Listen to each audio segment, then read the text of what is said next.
Hey everybody. Quick review. I just wanted to let you know, first of all, I'm a huge fan of J-B Weld, and I think it's something that every homeowner should have around the house. But that said, you have to make sure you have the right one, right? So I needed something for some plastic weld, and I got this, and I was surprised when it didn't work for me. So I did some research, and I realized what I did was wrong. I used it wrong.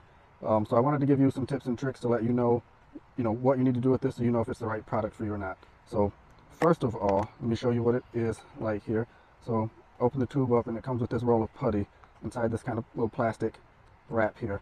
And you can see it still has like a two-part mix. So the outside is white, and then kind of the inside of it is gray.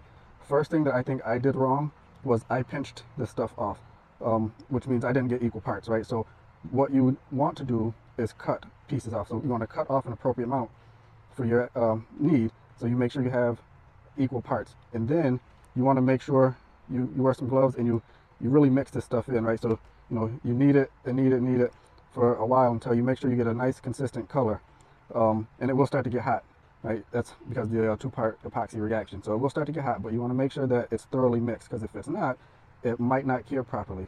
And then the other thing to know is that this is made for more higher quality plastic, so that you might find in automotive, so like ABS or fiberglass.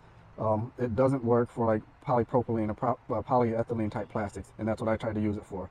So that was two things that I did wrong. A third thing that you want to make sure you do is that you want to scuff up the plastic that you're trying to bond.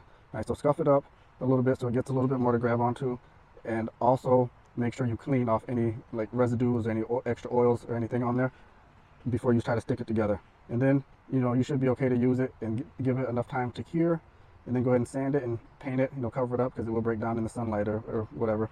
So those are the few things I did wrong that you want to make sure you check. So again, check to make sure the type of plastic that you're trying to bond together, to make sure it's something that's suitable for this particular product, because if not, it's not going to work.